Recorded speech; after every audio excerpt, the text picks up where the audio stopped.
നടി ശ്വേത മേനോനെ അപകീർത്തിപ്പെടുത്തിയ കേസിൽ ക്രൈം നന്ദകുമാർ കസ്റ്റഡിയിൽ. എറണാകുളം നോർത്ത് പോലീസ് ക്രൈം നന്ദകുമാറിനെ ഇപ്പോൾ ചോദ്യം ചെയ്യുകയാണ്. തിയോഫിൻ കൊച്ചിയിൽ നിന്നും ചേരുന്നുണ്ട്. തിയോഫിൻ, വിവരങ്ങൾ. എറണാകുളം നോർത്ത് പോലീസാണ് നന്ദകുമാറിനെ കസ്റ്റഡിയിലെടുത്തത്. ശ്വേത മേനോൻ നൽകിയ പരാതിയിലാണ് അറസ്റ്റ്. ഒരു മാസം മുമ്പ് ആണ് ശ്വേത മേനോൻ പരാതി നൽകിയത്. ക്രൈം നന്ദകുമാർ തന്റെ സ്വന്തം യൂട്യൂബ് ചാനൽ ക്രൈം സ്റ്റോറീസ് എന്ന പേരിൽ ഒരു യൂട്യൂബ് ചാനലുണ്ട്. ഇതിലൂടെയാണ് ഈ ശ്വേത മേനോനെ അപമാനിക്കുന്ന രീതിയിലുള്ള സ്ത്രീത്വത്തെ അപമാനിക്കുന്ന രീതിയിലുള്ള പരാമർശങ്ങൾ നടത്തിയത്.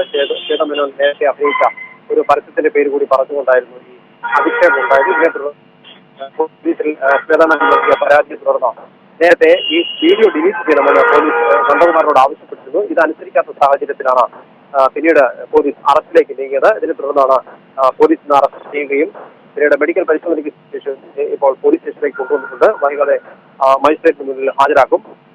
നേരത്തെയും ഇത്തരത്തിലുള്ള നിരവധി പരാമർശങ്ങളുടെ പേരിൽ, അധിക്ഷേപ പരാമർശങ്ങളുടെ പേരിൽ നടപടി നേരിട്ടിട്ടുള്ള ആളാണ്. പോലീസ് നേരത്തെ കസ്റ്റഡിയിലെടുക്കുകയും അറസ്റ്റ് രേഖപ്പെടുത്തുകയും ജയിൽ ശിക്ഷയും അനുഭവിക്കേണ്ടി വന്നിട്ടുണ്ട്.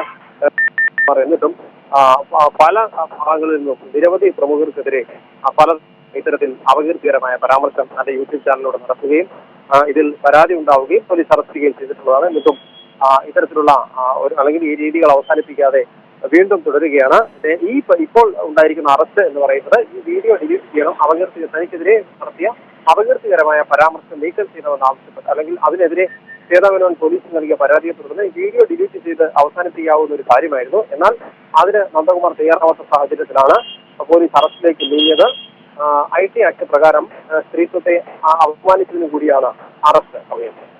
ശരി, തിയോഫിനാണ് കൊച്ചിയിൽ നിന്ന് വിവരങ്ങൾ നൽകിയത്.